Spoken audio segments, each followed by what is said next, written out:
STDs, STIs, HIV, and unwanted pregnancies. What is women's reproductive health, and how much do we really know about it? We talked with a group of young ladies from different cultures and different backgrounds who are willing to talk openly about this topic. To make this more interesting, we took to the streets of Silver Springs with true or false questions about women's reproductive health and partnered with social worker and outreach coordinator Molly Love from Taya, a nonprofit clinic in downtown Silver Springs, who is an expert on women's reproductive health. True or false? Douching after unprotected sex can prevent pregnancy. False. False. Douching after unprotected sex does not prevent pregnancies. In fact, it's more likely to cause a pregnancy. Douching?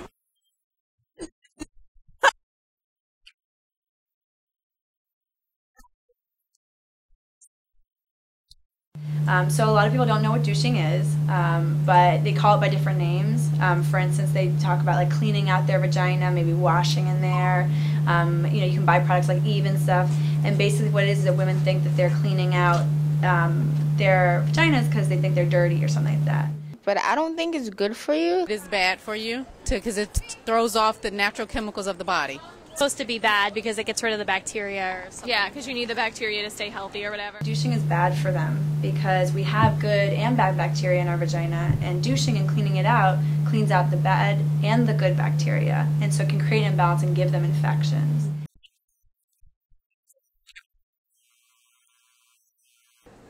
False. You absolutely can get pregnant if you have sex on your period.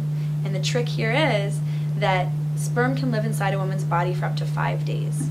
So if you're a woman who ovulates, so that means you're fertile, just a few days after your period, if you had sex during your period, that sperm could still be in there in order to meet up with that egg.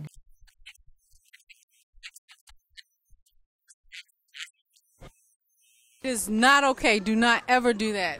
Definitely no. 2/3 of people who have sexually transmitted infections don't even show symptoms. Okay? So a lot of people are spreading these things when there's nothing obvious on the outside. Right? So you look at someone, you think they look nice, you think they look good, you think they're not that type of person, but there's no way to know that.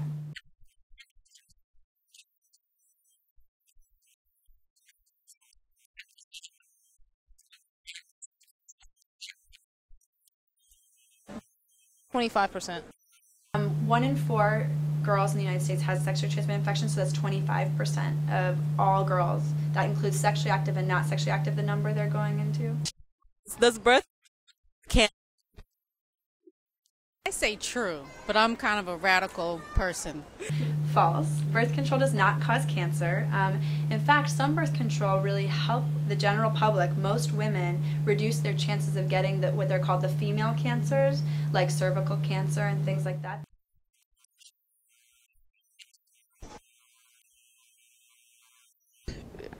True. I know the Depo-Provera does. All birth control does not make you gain weight. Every woman's body is different. And what happens a lot is that we go on the experiences of family and friends around us. So your cousin might say, I gained weight on Depo. I gained like 10 pounds on Depo. They say something like that. So then you think it's going to happen to you. But the truth is, some women gain weight, some women lose weight, some women stay exactly the same. Do you know what a gynecologist is? I actually don't know. It's a female doctor that will look at, check out the female organs. Gynecologist is a doctor for your vagina. So a gynecologist is somebody who works on reproductive health issues, like women's health issues.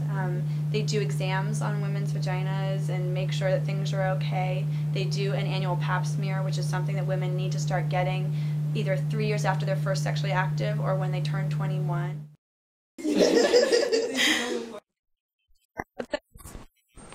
Not really. No. Not in a serious way. Some.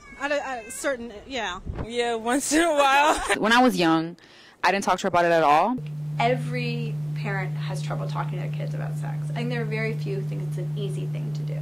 Our parents that have the right conversations with their children about sex, but then also about self-worth with both boys and girls. And STIs or STDs, I don't even know that, our parents would have all the answers to those kinds of questions. And I think that on some level, they might be just as misinformed as the average teenager.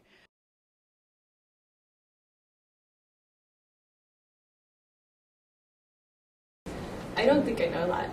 I mean, I don't know, like, I mean, the question is how much can you, but how much can a person know? So you can never really know enough. I know enough, like, for me to take care of it. I mean, a lot of people don't know or pay attention to their body, and they don't pay attention to their vagina, and they don't pay attention to things. So when they do get an STD or they get something, they have no idea what to look for. And so even getting a mirror, and your doctor does the same thing. When you go to the doctor, your doctor looks at your body and sees if they see anything irregular. So getting to know your body a lot more. I thought I had like the basic knowledge of what you have to do, like take a shower, clean your body, this and that. But you do learn every day. Something plain, time starts to pass before you know that you're frozen. Ooh, but something happened for the very first time with you. My heart melted to the ground, found something true. Everyone's thinking round, thinking I'm going crazy. Ooh, but I don't care